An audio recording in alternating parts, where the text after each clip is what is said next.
Hey everybody, it's Rob Nazarian with Talk Android, and today we're going to show you the HTC Vivid.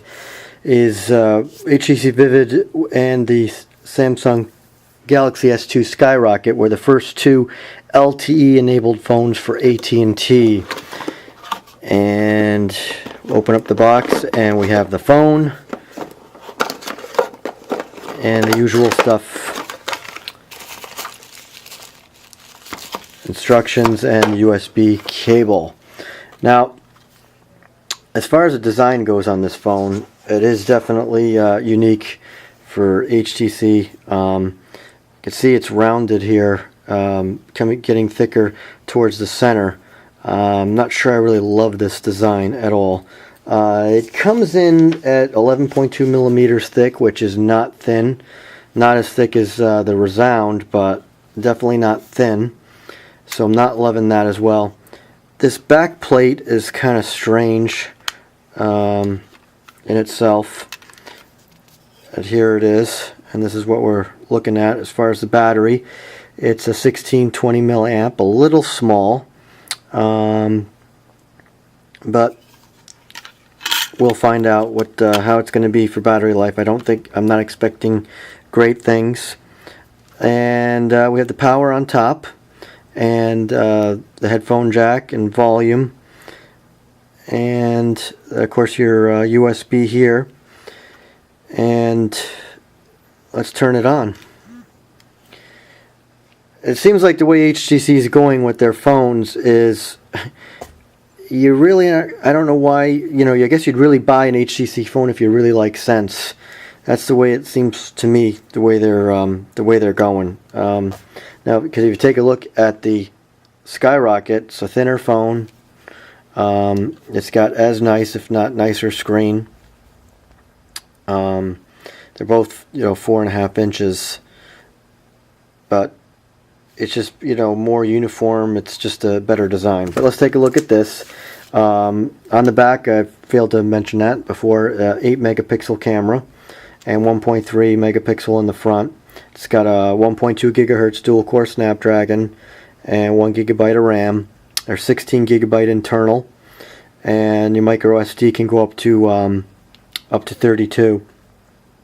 And the screen is 4.5 inches. Whoops, forgot to unlock. 4.5 inches, and it's a 960 by 540 Super LCD. That's QHD.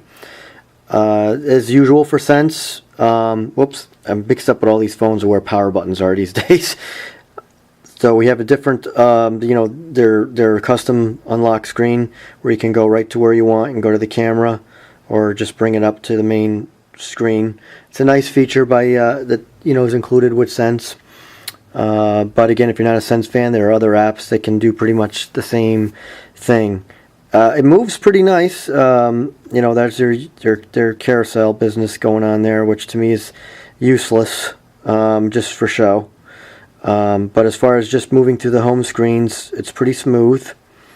You have your typical options for setting up, where you can change the scenes, and there's the different options that they're showing you there.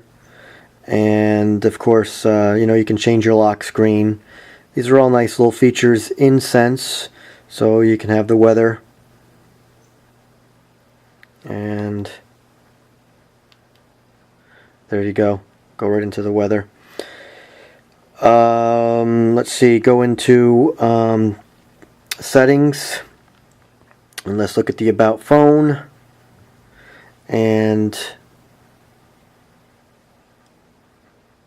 it's not telling us the version of Android here on this, which is different than usual. It's always in the About phone, so I'm not sure what's going on there. Okay, it's a little extra menu setting which normally isn't in there. Android 2.3.4, so it's a little behind, but that's okay. That's good enough for most people. And let's take a look at some apps here. It's interesting seeing all this bloatware with after playing with a Galaxy Nexus. But you got your Polaris Office. Well, actually, let's just go to the top here. So you got your Kindle in there, you got your AT&T Family Map, AT&T code scanner, navigator, some interesting things here. Friend stream, footprints. There's all kinds of them. NFS shift, Need for Speed shift, which I think must have a contract with everybody because it seems to be on every damn phone. Live TV, quick light. So I mean, you got your bloatware on here, is no question. Your usual crap. So that's that on that. It's, you know, your basic HTC Sense phone. It's LTE enabled, available on AT&T, and we'll do up a full review. I'm sure the cameras are going to be really nice. They've been putting in some really nice cameras in lately, like with the Amaze 4G as well on T-Mobile. So I'm expecting a good camera. I'm not expecting good battery life on this baby, and I'm not in love with the design at all, but we'll see. We'll spend a little bit of time with it. We'll do a better review. But for now, this is Rob Nazarian with Talk Android.